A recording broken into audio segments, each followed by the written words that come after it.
제54편 다윗의 마스길. 인도자를 따라 현하게 맞춘 노래. 십사람이 사울에게 이르러 말하기를 다윗이 우리가 있는 곳에 숨지 아니하였나이까 하던 때,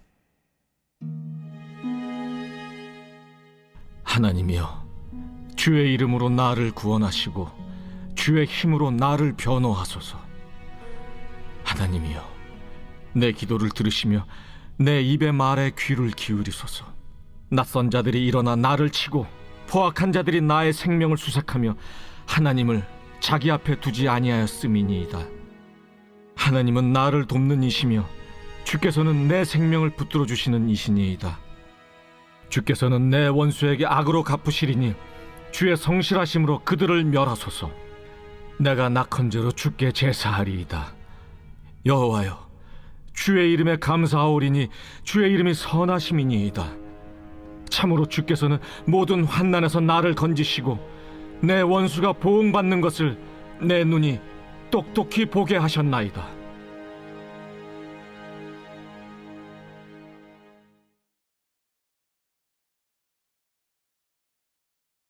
할렐루야. 오늘 우리에게 주신 하나님의 말씀은 시편 54편 1절부터 7절까지 말씀입니다. 오늘 말씀의 제목은 선이 고난을 만날 때입니다. 저는 음식을 특별히 가리지는 않는데요. 제가 덩치가 커서 고기만 좋아하시는 줄 많은 분들이 아시지만 제법 나물 종류도 잘 먹습니다. 저희 어머님은 남도 여인으로요, 요리를 정말 잘하시는데요. 특히 나물 종류를 아주 잘 만드시거든요. 그래서 어릴 적에 저는 나물 요리를 꽤나 많이 먹었습니다. 특히 많이 먹었던 것으로 기억하는 나물은요, 무나물, 시래기나물, 취나물, 호박나물 등이 있는데요. 그중 또 자주 먹었던 나물이 숙주나물입니다. 여러분은 혹시 숙주나물의 유래를 알고 계시나요? 숙주나물은요, 잘 변질이 되는 특징이 있는데요. 이는 조선의 대학자이자 훈민정음의 탄생에도 영향을 미쳤던 신숙주 대감의 이름을 따서 지은 나물이라고 합니다. 변질이라는 단어에서 눈치채셨겠지만요, 신숙주 대감은 배신의 아이콘입니다. 그는 세종대왕이 참 아꼈던 신하로요, 늦게까지 집현전에서 책을 읽고 새벽녘에 잠이 들곤 했는데 그때 지나가던 세종대왕이 자신의 겉옷을 덮어주었다는 일화가 있을 정도로 그렇게 참 사랑을 많이 받는 신하였습니다. 그런데 그는 세종대왕보다 더 천재라던 문종이 재위 2년 만에 병사하게 되자 그의 아들인 단종을 충심으로 섬기기보다는 이 단종, 조카를 죽이고 왕위를 빼앗은 세조를 지지합니다. 그로 인해서요, 그는 3번의 1등 공신과 1번의 2등 공신 자리를 차지한 전무후무한 신하이자 영의정을 몇 번이나 역임하는 탁월한 관료가 되지만 배신자라는 오명을 피하지 못합니다. 그 배신의 기운은요, 지금까지 이어져서 숙주나물이라는 이름을 얻게 되어서 우리의 입안에서 씹히게 된 거죠. 이같이 배신의 여파는 큽니다. 특히 세종대왕은요, 그렇게 아꼈던 신하가 손자의 죽음을 가져왔다, 이 사실을 알게 된다면요, 얼마나 마음이 아팠을까요? 오늘 시편의 내용은요, 바로 이 배신의 이야기가 숨어 있습니다. 오늘 본문인 시편 54편은 다윗이 그일라를 구원한 사건이 배경이 되는데요. 사울을 피해서 아둘람 굴에 정착한 다윗은 어느 날 헤브론에서 북서쪽으로 한 13.6km 정도 떨어진 그일라가 블레셋으로부터 수탈을 당하고 있다는 소식을 듣습니다. 그는 도망자 신분이기 때문에 행적이 드러나면 안 되거든요. 그런데도 그는 하나님께 이 일에 관하여 묻습니다. 하나님, 우리가 그일라를 구원하러 갈까요? 가면 하나님께서 역사하십니까? 그러자 하나님께서는요, 가서 그들을 구원하라 라고 하세요. 그래서 다윗은 그일라에서 블레셋을 치고 그들을 구원합니다. 크게 이겨요. 그런데 이때 어떤 사람이 다윗이 그일라를 구원했다는 소식을 사울왕에게 알립니다. 이 사울은요, 블레셋 군대가 쫓겨나가고 그일라가 구원받았다는 사실에 기뻐하는 것이 아니라 문과 문빗장에 있는 성읍에 다윗이 들어갔으니 이제는 그렇게 들판에서 도망다니던 다윗이 아니라 성읍에 들어갔으니 내가 그를 잡을 수 있겠구나 라면서 기뻐합니다. 오직 다윗을 잡는 것에만 혈안이 되어 있는 사울이에요. 이때 다윗은 다급하게 하나님을 찾습니다. 하나님께서는요, 다윗에게 그일라에 있다가는 그일라 사람들이 다윗을 사울에게 넘길 것이니, 너를 사울에게 넘길 것이니 도망가라고 하십니다.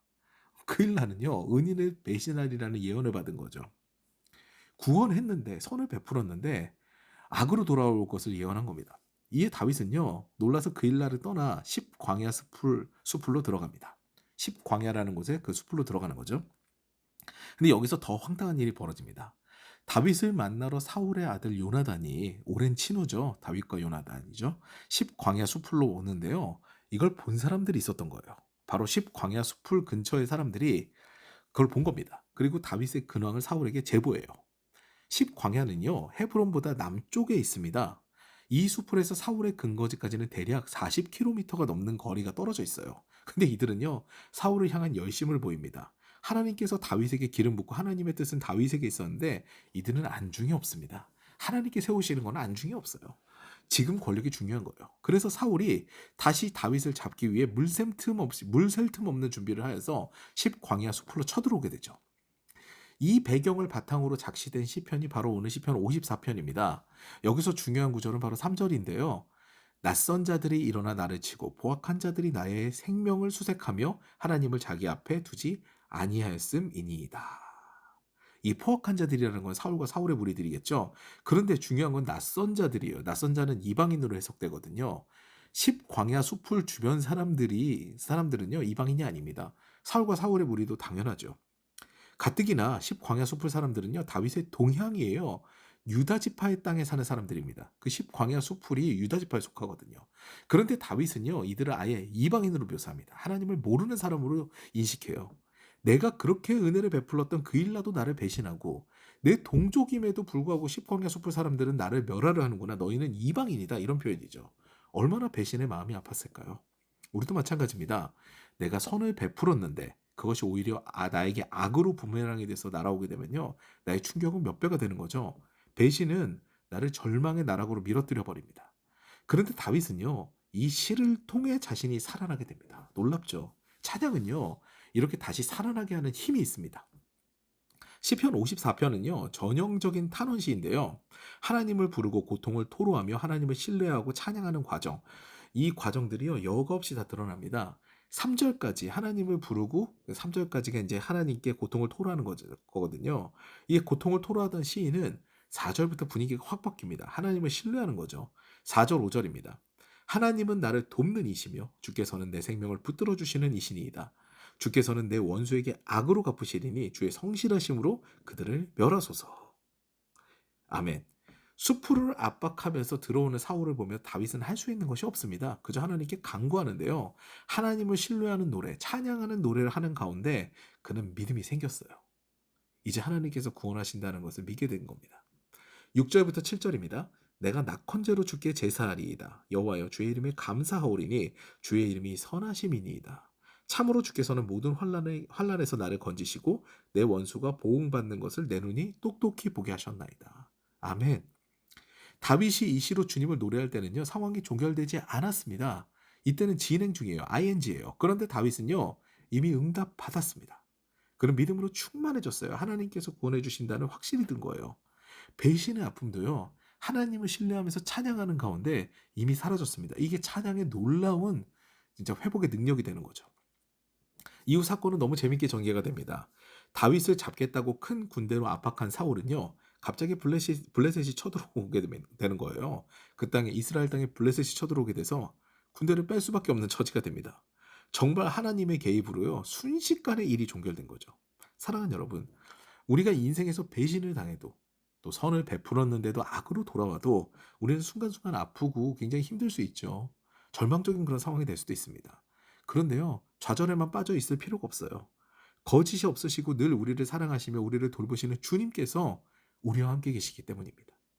오늘도 그 신실하신 주님을 날마다 기억하며 주님을 믿는 그 믿음으로 날마다 치유를 경험하는 저 여러분 되시기를 주님의 이름으로 축원합니다.